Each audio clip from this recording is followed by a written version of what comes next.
Welcome everybody, can you hear us?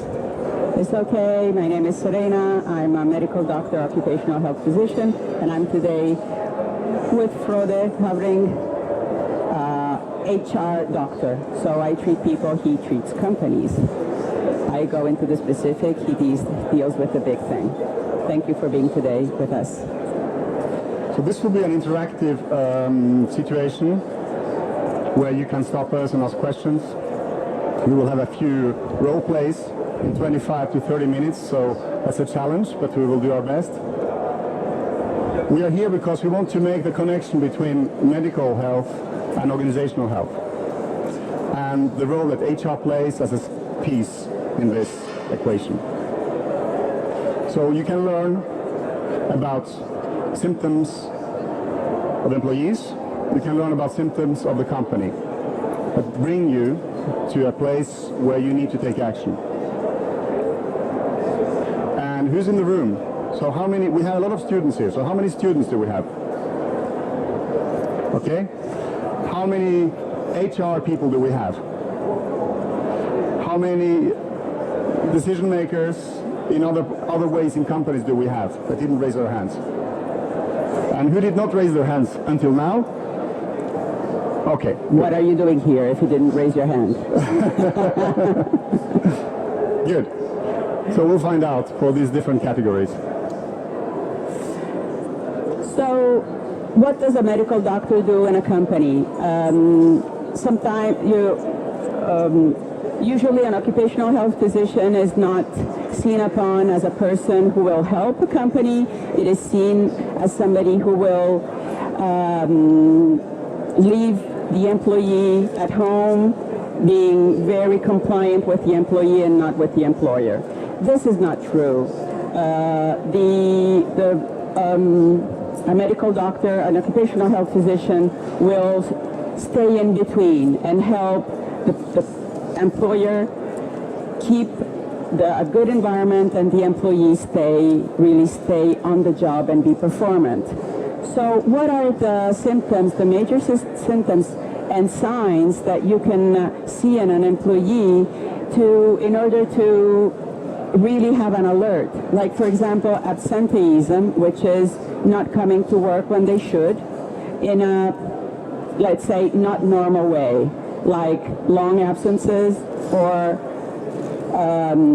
interrupted absences during a long period of time. Presenteeism, they are sick and they come to work anyways. They cannot stay at home, they are afraid they will lose their job, their position. Engagement drops. They will not do correctly their job. They will not go to meetings they're supposed. They do not provide with and yield the work that they have to do. High fluctuation, which means you engage, they find something else, they move on, you engage again, they will not stay. So it's turnover, okay? Low internal mobility. Somebody sticks to their place and does not move on to another place. There are no positions that become available, or once they become available, they are given to external people. The company does not look from the inside. And of course, increased conflicts, which means the environment that has changed in an equipe. The people that will not go to eat together. There's nothing that the team needs to be. You need to do team building activities because the team will not build by itself. You see that there are conflicts. There is something wrong. So these are all signs that can really be treated and be addressed by an occupational health physician that will help you understand better.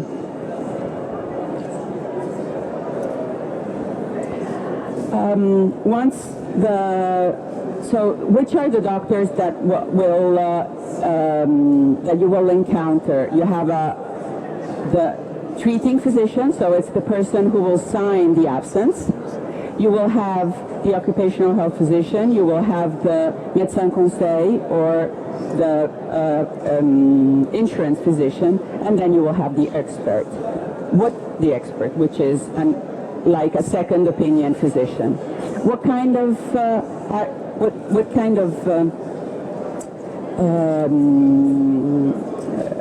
absences will you and certificates will you receive?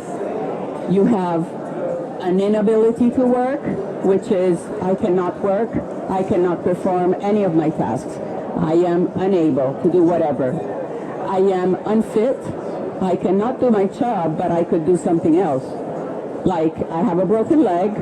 I could come to work. I cannot walk, but I could work at the computer or homework or home office. I have a limitation in timing, in planning, in workload. Like for example, I cannot come to work before 11 o'clock in the morning because early in the morning I have some treatment. So I can work, but with limitations. Or I cannot work on the first floor because I had a stroke, a brain stroke, and I cannot do my stairs anymore. But if my office is at the ground floor, I will be able to work. And the prescription. I can work only if my post is adapted or I have a prescription, like I need correction glasses, which is very common, or a special chair, or I need a wrist pad. So I am completely able to work, but I need something that helps me. So these are the words that we use in occupational health physician, in occupational health. So if you go now to the other side, which is the health of the organization and of the human resources of the organization, then you will find this kind of indicators. We call also the signals. So typically you will see issues around strategy not being understood. That's a signal of bad health. Culture and values are not aligned. You will find very often you have a culture that does not correspond to the strategy. That's a signal of bad health of the organization. You will find career paths not to be clear. You don't know where you can move into the next in your organization. Low employability, so you have people that get stuck in their jobs because they don't train. That's a bad health situation in the organization. Wrong people get promoted. You promote the people that are getting great sales results but are not very nice people, for instance. You don't look at the values when you promote people, and therefore you will promote a culture which is not healthy by giving them more responsibility. And finally, people managers are untrained. Very often you see managers not being trained continuously. And the fact that they manage people is a job, and sometimes it's looked at as part of the job or an accessory, but in fact it's central, because if you don't learn how to manage people and if you don't relearn how to manage people, you will in fact manage them badly, or by luck it will work.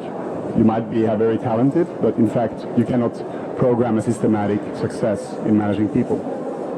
So you have now seen the two perspectives, so the individual and the organization and HR. And there is a link here, because of course all these things may happen simultaneously. Well, some of them may happen simultaneously on both levels. So we would like now to invite you to a little play. So it's a speed doctoring. Speed doctoring is very, very fast. So it's a few minutes, so you have to be extremely attentive. And we have a volunteer for playing the manager. So please, can our volunteer come up? She's now meeting. She's meeting with the head of HR. Shall we get a chair so it's easier?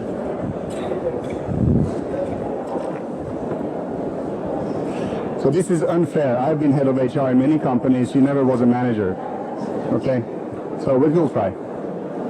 So she comes now and she will tell me about the problem she has with this employee. Okay? Like this. Hello, sir. Hey, hello, madam. So I come here because one of my employees is doing really bad in the job.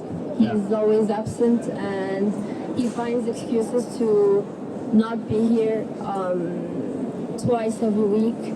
Last week he told me that he was sick in the hospital and I found proof that he was not. So that's a big issue, and I wanted to come up to you to ask you, how should we deal with the situation? So what did you try to do about it so far? Well, I tried to confront him, and he he told me that it was actually very, very serious. That was the first time, so I let it go. And then I confronted him a second time, and nothing worked. So that's why I'm here right now. Okay, what do you expect from me? To see what your decision will be in regards to this employee. I think this is a decision we need to take together with the employee. Sure. Yeah.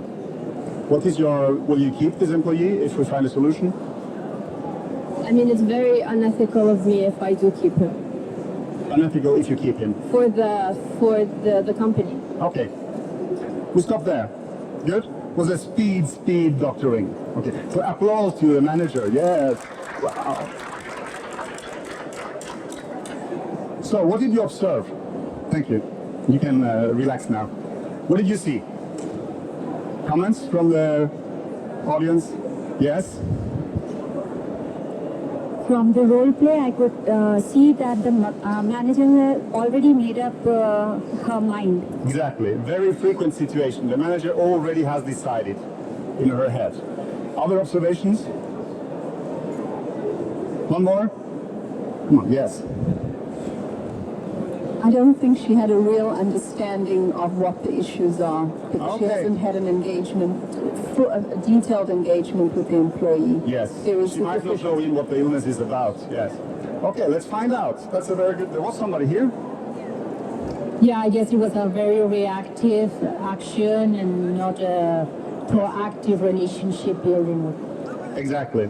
So this, in fact, is perfect because it enables human resources to have a value for the organization, because finally we can do something with a situation that might go very wrong.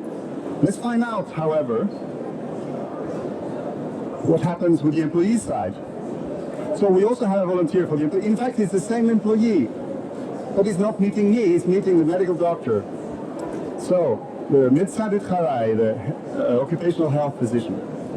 Please. Hi there. Hi, Greg. Thank you for coming to the appointment. You have been sent to me by your human resources manager because you have been absent quite a bit lately, and you have also been to hospital, and I would like to know what's wrong with you. Yeah, that is correct.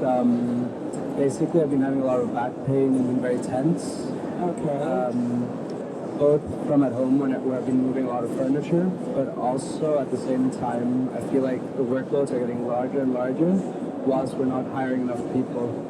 Yeah, I understand. This is a very common situation, the fact that you feel muscle tension when there are tensions on the job. May I ask you, have you seen your family doctor for your back to have some medication? Yeah, I have. Okay. And Did it help a little bit? in small dosages, but not on the long term, sadly. And do you feel that it decreases when you are off the job and increases when you are on the job? Yeah, when I'm at home, I have the possibility to relax and not do too much movement and not be as tense as at the workplace. Okay. But But of course, if you move furniture at home, it's not going to be helpful. So I will let now you moved the furniture, and that's okay. But the situation must have been already tense before. And what I suggest is that we meet with your manager and your human resources to see if we can work together towards a reorganization, a rearrangement, and discuss the tension that you have been feeling, so that you will be able to come to work without feeling so tense. What do you think about this? sounds amazing. Thank you very much. Okay, perfect. Thank you. Thank you. And thank you also to Serena, because she doesn't do this kind of speed doctoring. She said, no, the meetings for me doesn't take 3 minutes. So this was very, very forced. You want to debrief? Yes. What did you? Do I need this? No. What- Yeah, because they will. Yes. Okay. fine. Yes. Sorry, I'm not as used to speaking. I'm clothed with a white gown and and I do go to companies, but I'm not I'm not Steve Jobs like he is, you know, in front of a big screen and speaking. So what did you observe in this speed doctoring? Yes. Yes, it's good that you speak. Yes. I like this. Foremost, something which is but obvious, which came in front is that the organization, you were representing a very empathetic and solution and oriented approach. So you think that yes. Usually when an employee comes to me, I want to help. It is, of course, I do ask the human resources, the person or the manager or the company who sends the employee, if they have already set in mind if they want to fire him or her or not. And usually I say, wait, before you make up your mind, wait that we have a whole picture. So what are the key arguments? Yes?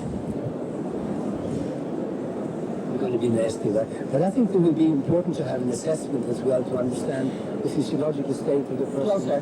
The physiological state of the person in that present moment, to give him the possibility to debrief his stress before entering into discussion with HR department, because that's going to increase it. Yes, absolutely. Absolutely. Briefing and debriefing regular sessions with the manager are very, very important. Like the huddles that you do even within a ball game. You have the briefing before the ball game, the debriefing after the ball game, and then you have the small huddles in between the ball game. And this is what every equipe should do. But it's a mentality that needs to change. What did I forget? I know something that I forgot. What did you forget? Did you see anything that could have been done or said and hasn't been?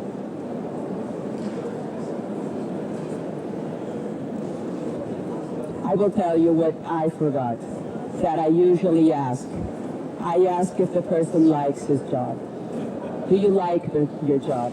Do you like your position? Are you unhappy but would like to be happy? Or are you unhappy and don't care less, you're already looking for something else? It puts my medical report in another perspective. And of course, I always ask the patient, the worker, what can I say? Well, I mean, I will say this and this and this to your HR. Is this okay? I will not speak about diagnosis, but I will say, I've seen this person, he is in stress, I would suggest this, I would implement that, can we work together towards an improvement of work conditions? Good. Okay? Great. And presumed outcome, he will stay happily in the job forever and ever, not in the same position forever and ever. He will improve and finally have a better understanding of how to manage his equipes when he will be an apical worker. Okay. Okay? Manager.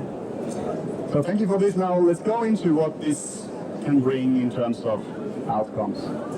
So first of all, these are a few questions we found interesting to ask. So these are questions you might ask yourself also in your companies. Are you sure about the answers to these questions in your companies?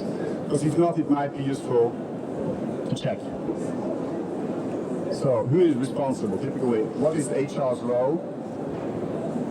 Who should contact whom? So these are different solutions in different companies, but the role should be relatively clear.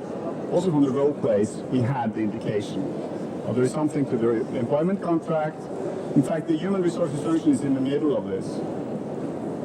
And the health physician is a neutral agent that will help the solution.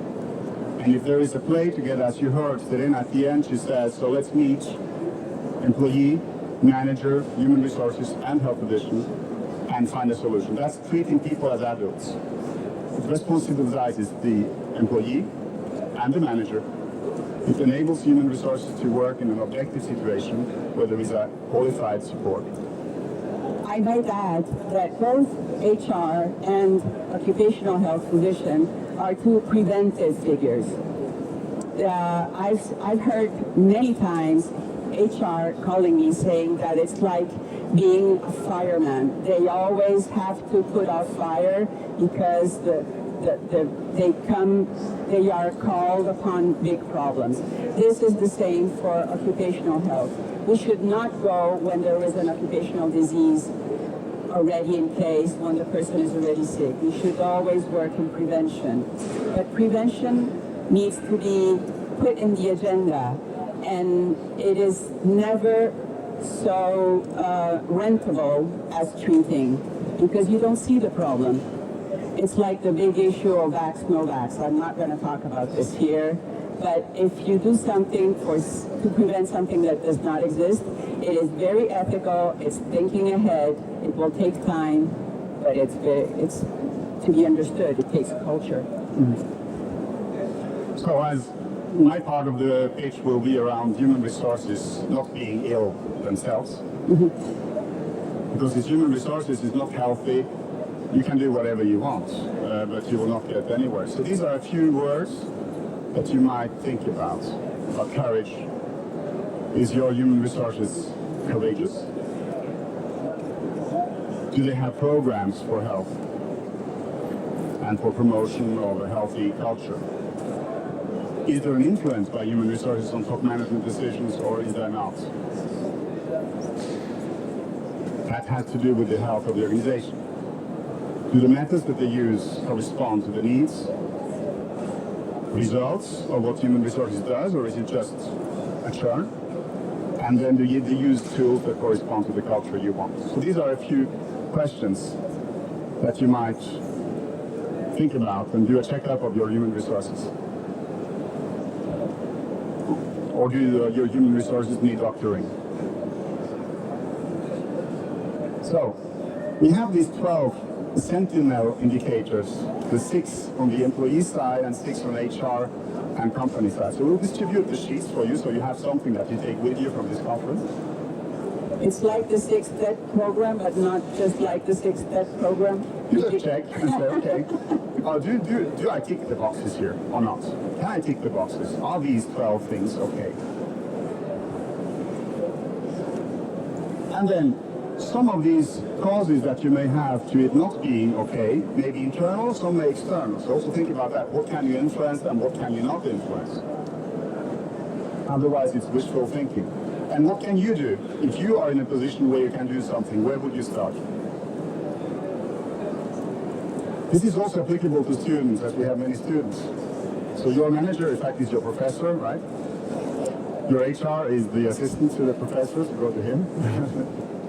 No, but anyway, you can apply some of the analogies here and also to the university.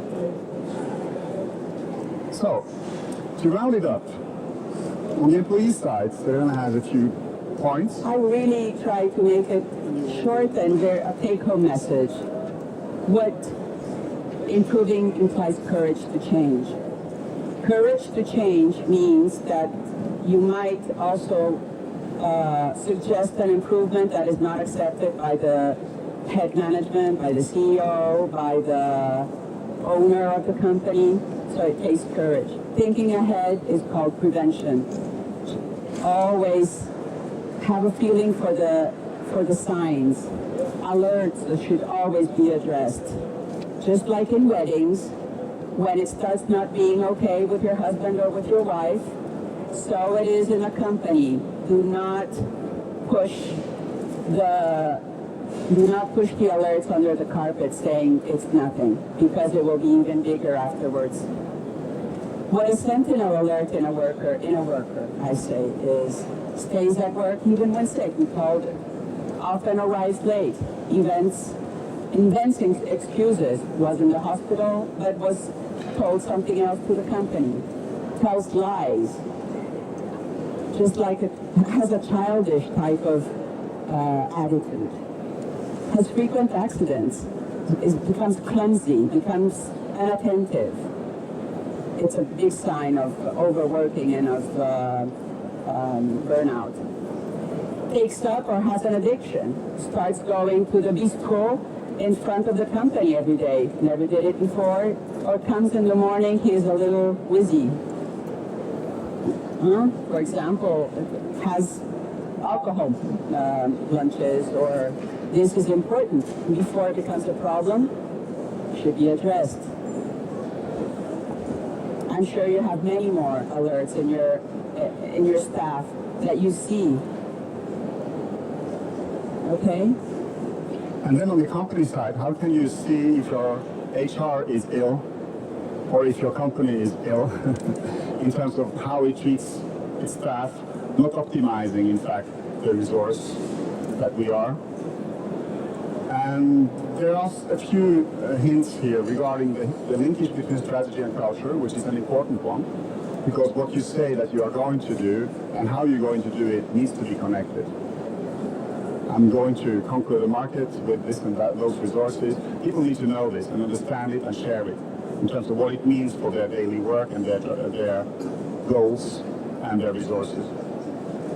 To create parallel career paths, so in fact that you have the opportunity of having both a management career path and an expert career path, a specialist career path. So you can also progress in the company without managing people, but by managing complexity, projects, technical path. And this is not existing in all companies. It should. It's not difficult to create. Promoting talent based on values and not on results only. Of course, if they are not doing anything in terms of results, but are very nice people, it's not enough. But at least they should be okay with the values when you promote them. Otherwise, you will perpetuate a bad habit by having, again, people that are not the right people leading other people. So promote talent based on best behavior and values. And then keep training your managers. It's not one management program. It doesn't change enough to have one management program. You need to have a continuous learning for managers or managing people. There are so many things changing. They need to know how people function, how you can manage people virtually, how you can manage people contemporaneously. We'd like to make mistakes. How many of you, can you raise your hands, have a culture within which they can make mistakes without any form of risk? Okay, so that is a big issue. So please think about that also. When you can make mistakes, you can make innovation. You can create new things.